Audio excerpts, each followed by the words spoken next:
Viva Nuestro Padre Jesus Nazareno. Araw po ngayon ang kapistahan ng Itim na Nazareno at tulad po naman nakaraang taon, hindi po matawaran ang ipinapakitang debosyon ng mga Pilipino. Ihatid po ng buong pwersa ng GMA News ang pinakasariwang balita sa nagaganap na traslasyon at ang iba pang malalaking balita mula rito sa GMA News Center. At nandito naman po ako ngayon sa simbahan ng Quiapo kung saan marami ng deboto naghihintay sa pagdating ng poon. Base sa karanasan, partner, ay tila mas marami nga talaga yung dadalaw dito sa pista ng Itim na Nazareno ngayong taon kung pagbabasehan yung maaga mga nagtungo dito sa simbahan ng Quiapo. Itong ating pwesto ay nakaurong na at nakadikit sa itaas na bahagi ng gusali na nasa harapan ng simbahan ng Quiapo, kaya mas malaking espasyo ngayon yung inuukupahan ng mga deboto sa mismong square dito sa harap ng simbahan. Siksika na sila dito sa harapan at gilid ng simbahan at sarado na rin itong isang bahagi ng Quezon Boulevard. Sa ngayon ay tuloy-tuloy itong misa na oras-oras ay dinadaos dito habang hinihintay ang pagdating ng Poong Itim na Nazareno. Kanina naman, partner, ay nagtungo tayo sa Quirino Grandstand para saksihan yung pagsisimula ng translasyon. Humigit kumulang 1 milyong deboto ang dumagsa sa Quirino Grandstand ayon sa PNP sa pagsisimula ng translasyon ngayong taon. Isa raw yan sa pinakamarami sa kasaysayan. Marahil nga dahil na rin umano sa maagang schedule ng pahalik ngayong taon. Dito nga sa aerial na ating nakunan kanina ay makikita yung dami ng mga deboto sa malawak na harapan ng Quirino Grandstand sa pagsisimula ng translasyon. Karamihan syempre ay nasa kumpol malapit sa handa kung saan naroon yung imahe ng Poong ng Itim na Nazareno. Sa kuwang ito nating kanina ay makikita yung tila buhay na lawak ng mga tao na tila ba humihinga.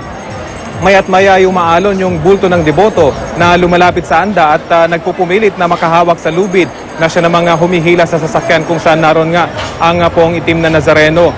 Pero ang siksika na hindi lamang doon malapit sa anda, kundi maging sa harapan nito. Ang dikit-dikit na bulto ng mga deboto sa pagsisimula ng translasyon kanina ay umabot na hanggang sa harapan ng Manila Hotel at hanggang sa mismong Roas Boulevard. Humigit kumulang 500 metro ito na siksikan at dikit-dikit na dagat ng mga deboto. Ganyan karami itong mga sumama sa pagsisimula ng translasyon kanina.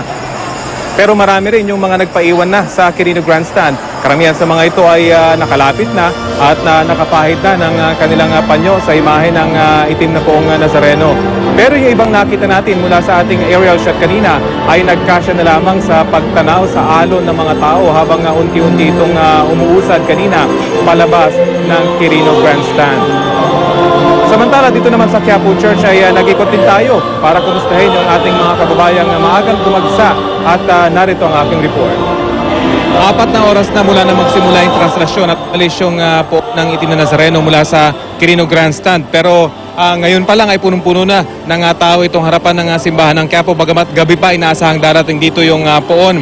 Oras-oras kasi ay meron ng misa rito na nagsimula ng alas 3 ng madaling araw. At bukod dito ay meron din mga replika ng Poong ng Itim na Nazareno nandito. At dito na rin pinupunas ng ibang mga deboto yung kanilang mga panyo bago pa nga dumating dito yung Poong na kanilang hinihintay bago matapos yung pag-ikot nito sa buong Metro Manila. You've seen this even 5 times. 1996 and the last 3 years. So what can you say about this event? I say, if you believe, it's good. If you don't believe, it's also good. But why do you come here often? Is it because you believe in the miracle of the Nazarene, or just... I enjoy if people believe something and do something. Never mind. I respect, okay?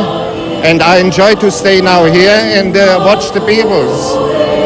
At bagamat ay pinagbawal na ng mga organizers na magdala yung mga bata rito, meron pa yung mga katulad ni Kuya na nagdala ng mga bata rito. Kuya, ba't mo pa dinala itong bata rito? Sabi nila, baka daw delikado para sa kanila. Taon-taon na po ito, ganito po talaga kami. Panata na po namin. Panata nyo na? Pero hindi naman delikado? Hindi naman po. Hindi po. Pero pagdating ba rito ng Poon, kailangan hihintayin nyo pa ba or aalis na rin kayo? Alis na rin po. Bahagi ng panata ng mga devotees nitong Poong Itim na Nazareno ay yung nakapa sila kapag sila isasama dito sa prosesyon. At katulad nitong mga kalalakihang ito, meron ho kayong dalang mga tsinelas pero pagdating dito sa prosesyon ay kailangan nyo itong tanggalin. Bakit ito kailangan gawin yon? Sinusunod po namin yung patakar po ng Nazareno po. So kahit na medyo delikado at masakit sa paa, okay lang sa inyo? Okay lang kayo, sir. Kayo, sanay na bang nakapaa? Opo, sir. Lalo pag nagbabasketball, sir, eh. Pag nag-basketball ka, nakapaa ka rin naman. So yung itong pagpapaa rito ay hindi na sakripisyo para sa'yo. Ako bisa rin nun, sir. Kayo po, hindi ba masakit sa paa? Sakit din ho. Pero, Okay lang po. Sakripisyo lang. anong ginagawa niyo? Nakachinelas kayo ngayon, tapos sino magdadala nitong mga chinelas niyo mamaya? May iniiwanan po kami. Pero pag uwi, magchichinelas na kayo. Apat na oras po mula nang umalis itong andas mula sa Quirino Grandstand ay nasa harapan na ito ng Manila City Hall. Ganyan kabagal yung pag-usad nitong andas. Ang dami ng mga taong nagtungo rito at sumama nga sa prosesyon. Ito yung live na kuha na inyo nakikita, yung unti-unti at dahan-dahan na pag-usad ng andas mula naman sa may Quirino Grandstand papunta sa may Jones Bridge. Medyo mahaba-haba pa ito.